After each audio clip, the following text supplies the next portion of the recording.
पालघर जिल्ह्यातील डहाणू तालुक्यातील आंबिवली सोमनपाडा या परिसरात काल 19 जुलै रोजी शनिवारी सायंकाळी सुमारे 7 वाजण्याच्या सुमारास एक भीषण अपघात घडला। या अपघातात एका 23 वर्षीय मुलीचा जागीच दुर्दैवी मृत्यू झाला। माहितीनुसार अच्छाड येथून काम करून घरी परतणाऱ्या मुलींच्या इको गाडीचा चिखलमय आणि खराब रस्त्यांमुळे ताबा सुटून झाडावर धडकून अपघात झाला। या भीषण दुर्घटनेत अंजली रघुनाथ काकरा वय वर्ष अंदाजे 23 हिचा जागीच मृत्यू झाला, तर इतर 6 मुली गंभीर जखमी झाल्या आहेत। 19 जुलै रोजी आंबिवली सोमनपाडा या परिसरात शनिवारी सायंकाळी MH48 BT 3455 या क्रमांकाच्या इको गाडीचा अपघात झाला। ही अपघातग्रस्त गाडी निकणे येथील सायवन देसक यांची असल्याचे समजते। या इको गाडीत एकूण 7 मुली प्रवास करत होत्या। त्या सर्वजणी अच्छाड येथे मजुरीचे काम करून घरी परतत असताना ही भीषण दुर्घटना घडली।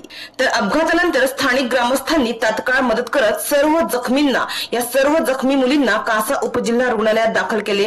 त्यापैकी 2 मुलींना प्राथमिक उपचारानंतर डिस्चार्ज देण्यात आला असून 4 जणींना पुढील उपचारासाठी वेदांत हॉस्पिटलमध्ये दाखल करण्यात आले आहे।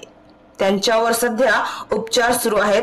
मात्र या जखमी मुलींची प्रकृती चिंताजनक असल्याचे वैद्यकीय सूत्रांकडून सांगण्यात येत आहे। तर तपासानुसार मिळालेल्या माहितीनुसार सारणी आंबिवली मार्गावरील चिखल असल्यामुळे इको गाडी चालकाचा गाडीवरील ताबा सुटून गाडी झाडावर आदळल्याचे प्रत्यक्षदर्शींनी सांगितले। अपघाताची तीव्रता इतकी होती की गाडीच्या पुढील भागाचा अक्षरशः चक्काचूर झालाय। या अपघाताची तीव्रता इतकी होती की गाडीच्या पुढील भागाचा अक्षरशः चक्काचूर झालाय।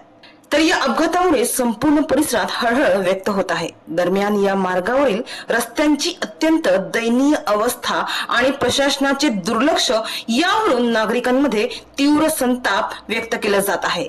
तसेच स्थानिक प्रशासनाने तातडीने या रस्त्याची दुरुस्ती करावी अशी मागणीही जोर धरत आहे। दरम्यान पोलिसांनी घटनास्थळी दाखल होऊन तपास सुरू केलाय। पोलिसांकडून या अपघाताचे नेमके कारण आणि संभाव्य दोषी व्यक्तींची चौकशी सुरू आहे। डहाणूवरून कल्पेश दळवी, विकास समाचार।